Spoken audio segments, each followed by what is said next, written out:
Meeting के बीच में जब टेबल पर पड़ा हुआ फ़ोन वाइब्रेट हुआ तो पूरे हॉल को पता चल गया कि किसी का फ़ोन आया है।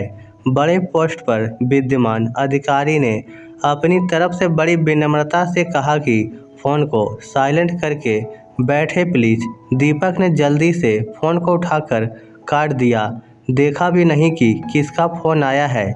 सॉरी सर बोलते हुए फटाफट फ़ोन साइलेंट की बजाय स्विच ऑफ कर दिया और गौर से फिर उस सफ़ेद बोर्ड की ओर देखने लगा जिधर स्लाइड चल रही थी। मीटिंग के तुरंत बाद ही अपना फ़ोन ऑन करना भूल गया।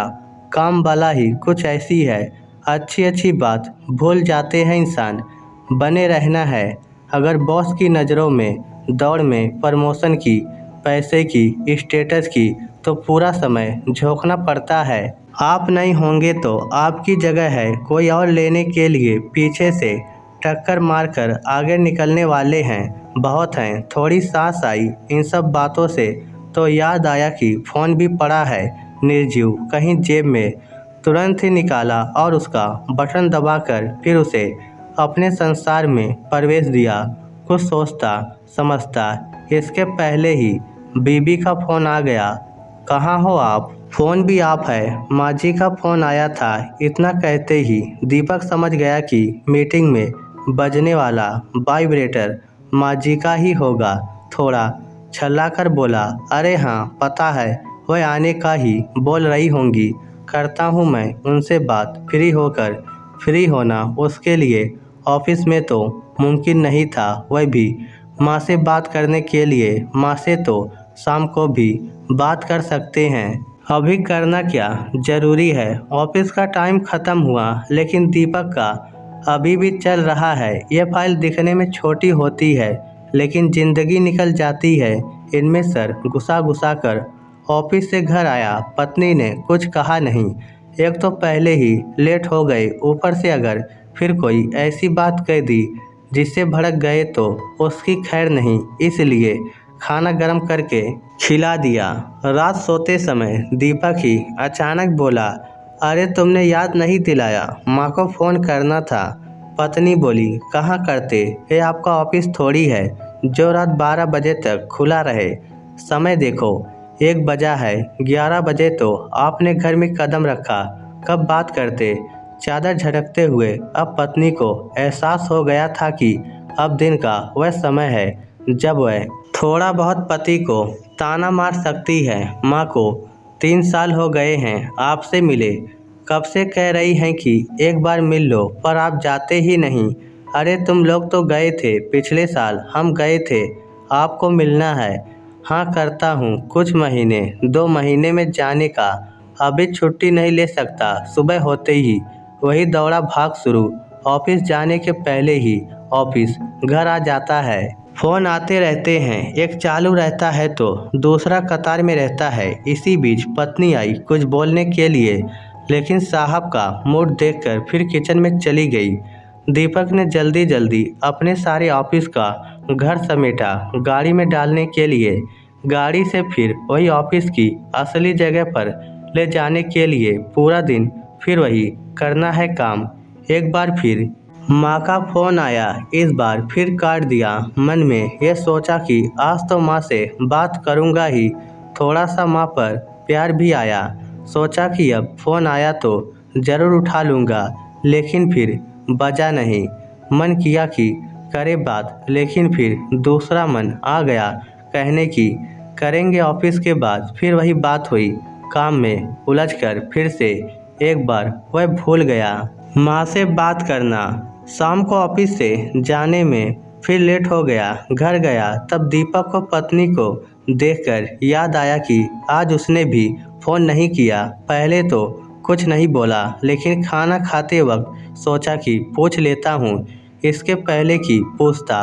पत्नी ने बोल दिया, मेरा फ़ोन ख़राब हो गया है, सुबह से ऑन नहीं हो रहा है, मैं आपको बताने वाली, लेकिन सुबह आप बिजी थे तो नहीं बात की। दीपक उसे कुछ कहता इसके पहले उसने घड़ी देखी, समय फिर वही 10:30। सोचा माँ से बात करूं, लेकिन फिर सोचा कि अब तक वह सो गई होगी, इसलिए फ़ोन नहीं किया। सोचा सुबह तो उठते ही फ़ोन करूँगा। इस बार इरादा पक्का था। सुबह जैसे ही ऑफिस के लिए तैयार हुआ, माँ को फ़ोन किया।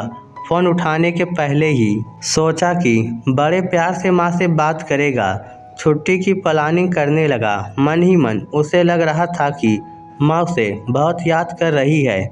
माँ ने फ़ोन नहीं उठाया। ऑफिस में निकलने के पहले उसने पत्नी को कहा कि सुनो, तैयार रहना, आज छुट्टी लेकर आऊँगा। शाम को माँ से मिलने चलने। पत्नी भी सोच में पड़ गई। ये अचानक क्या हुआ? बोली, क्यों, सब ठीक है? क्या हुआ?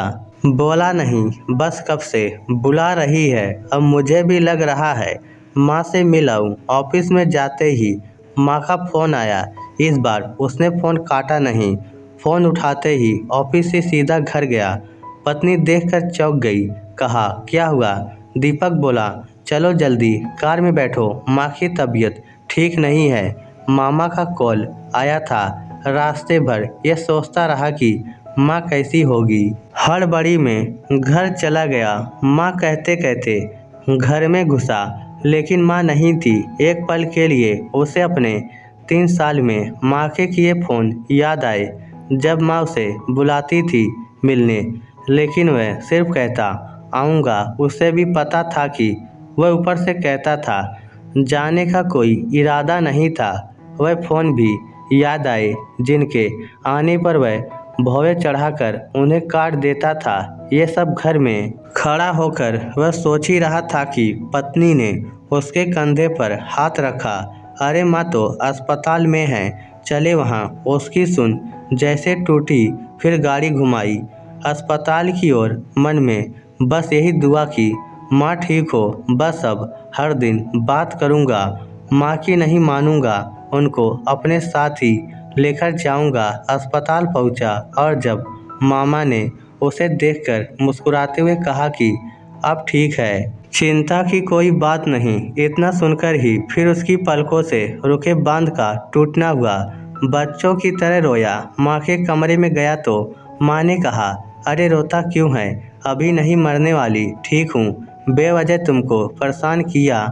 मैं भैया को कह रही थी कि मत बुलाओ, उसे काम होगा। हाथ पकड़े माँ को कहने लगा, माँ अच्छा, मैं अच्छा बेटा नहीं हूँ।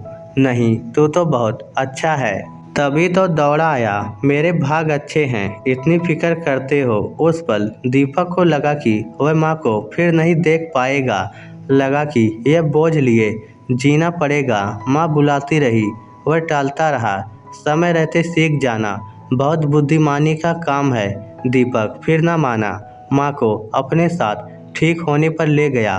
काम को छोड़ नहीं सकते, लेकिन माँ को अपने साथ ले जाने के लिए तो मना सकते हैं। इस स्टोरी को लेकर आपकी क्या राय है? नीचे कमेंट करके हमें ज़रूर बताइएगा।